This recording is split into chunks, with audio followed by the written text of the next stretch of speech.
মায়াপুরে দেখা গেল এক অপরূপ। তোমরা কখনো পুষ্পবৃষ্টি দেখেছো? না দেখলে আজকের ভিডিওটা একদম মিস করবেন। শ্রীধাম মায়াপুরের এই দিনেই হয়ে থাকে পুষ্পের বৃষ্টি, আর এই পুষ্পবৃষ্টি দেখার জন্যই লক্ষ লক্ষ ভক্তের আগমন ঘটে শ্রীধাম মায়াপুরে। ঠিক এই দিনেই ভক্তরা ভগবানের সাথে পুষ্প নিয়ে খেলা করে। যে জায়গায় আপনি উপস্থিত থাকলে মনে করবেন কোটি কোটি আনন্দের সমাহার যেন আপনার সামনে। ছোট ছোট বাচ্চারা পর্যন্ত এই পুষ্পবৃষ্টিতে প্রচুর আনন্দ করে থাকে, আর এই পুষ্প চয়ন করতে আসে হাজার হাজার মানুষ। এই দিন পুরো মায়াপুর দেখলে মনে হবে স্বয়ং দেবতারাও যেন উপর থেকে ভগবানের চরণে পুষ্প নিবেদন করছে। আর তার সাথে চলতে থাকে মহা মহা হরিনাম সংকীর্তন, যে কীর্তনে মেতে ওঠে লক্ষ লক্ষ মানুষ। আজকে আমরা দেখবো সত্যি এই পুষ্পের বৃষ্টিতে কিভাবে ভক্তরা ভগবানের সাথে আনন্দ করে থাকে।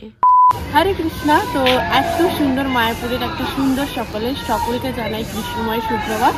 তো আজকে হচ্ছে 13ই জানুয়ারি, আর আজকে হচ্ছে শ্রী শ্রী রাধা মাধবের পুষ্প অভিষেক। আজকের দিনেই কিন্তু পুষ্পের বৃষ্টি হয় শ্রীধাম মায়াপুরে। তো এখন প্রায় সকাল 7টা মতন বাজে। আজকে দর্শন আরতি 8টায়। তো আমরা যাচ্ছি ভগবানকে, মানে আজকের ফুলের ড্রেস দিয়ে ভগবানকে খুব সুন্দরভাবে শৃঙ্গার করানো হবে। তো চলো আমিও দর্শন করবো আর তোমাদেরকেও দর্শন করবো। হরে কৃষ্ণ।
এই হচ্ছে মায়াপুরের সকালের ভিউ। আর কোথায় যাচ্ছ বলো? বাড়ি যাচ্ছ? সত্যি কথা বলো না, এরকম করছো এখন তো ব্লগে আসো না, কিছু বলো না। পুজো করতে যাচ্ছি সুলভে। চলো সুলভে যাবো এখন প্রসাদ পেতে, তারপরে আমরা চলে যাবো। আমার কাছে অন্যান্য ভবনের তুলনায় সুলভের সকালের প্রসাদ বেশি ভালো লাগে। এখানে অনেক ধরনের আইটেম দেয়, আর সাথে দারুণ সুস্বাদুও হয়। আজকের আরো অনেক কিছু আইটেম ছিল। সো আমাকে দেখতেই পাচ্ছ, আমি একদম ফুল রেডি। আর এখন কিন্তু প্রায় বিকেল 5টা বাজে। তো আমি সকালবেলায় সুলভের প্রসাদ পাওয়ার পরেও আরো অনেক কাজ ছিল, মানে ঘরে এসে রেস্ট নিয়ে আমি আমার সেবাই গেছিলাম। তো তারপরে এসে একটু রেস্ট নিয়ে এখন দেখো রেডি হয়ে গেছি। তো চলো এখন মন্দিরে যাব আর দেখবো যে মন্দিরে এখন কি হচ্ছে, আর তোমাদের সাথেও শেয়ার করব। তো চলো তাড়াতাড়ি যাওয়া যাক। আমরা সকলেই জানি যে মায়াপুরে কোনো ফেস্টিভ্যাল হলে প্রচুর ভিড় হয়, বাট সেদিনকার সকালবেলা থেকে সেরকম একটা মায়াপুরের লোকজন ছিল না, মানে যে তুলনায় ভিড় হয়। বাট যখন বিকেল হয় ঠিক সন্ধ্যা নাগাদ কিন্তু মায়াপুর পুরো জমজমাট হয়ে ওঠে। আর এখানে দেখতেই পাচ্ছ মন্দিরের ঠিক বাইরে সকল ভক্তরা মিলে এখানে পুষ্প চয়ন করছে। চারিদিকে একদম পুষ্পের ছোঁয়া লেগে গেছে।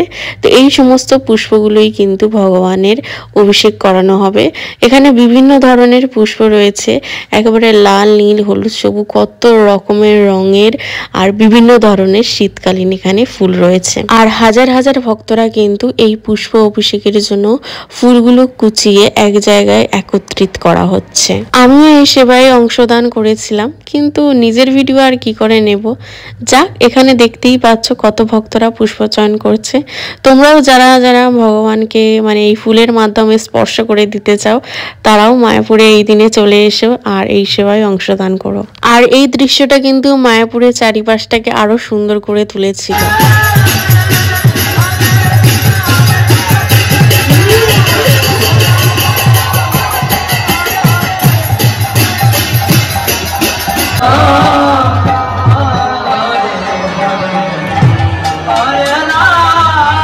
সেই সকাল থেকে কিন্তু পুষ্প অভিষেক উপলক্ষে কীর্তন শুরু হয়ে গেছে, আর সন্ধেবেলায় এই কীর্তনের স্বর আরও মাত্রায় বেড়ে চলেছে।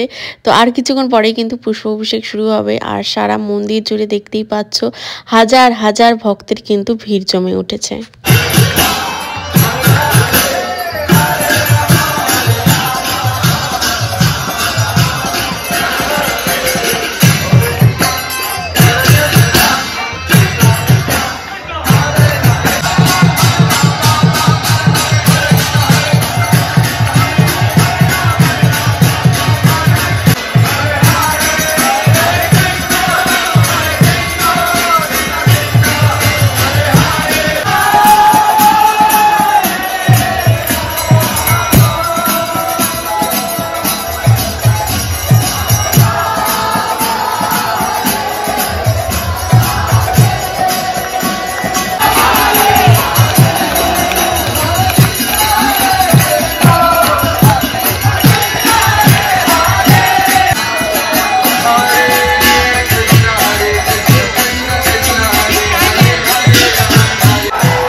আমি কি আর কিছু বলবো, তোমরা আশা করি দেখতেই পেলে যে স্টেপ বাই স্টেপ কতটা আনন্দ হচ্ছে শ্রীধাম মায়াপুরে, আর কিভাবে এই দিনে পুষ্প অভিষেক হলো এবং ভক্তরা মিলে সেই পুষ্প অভিষেকে কত আনন্দ করলো।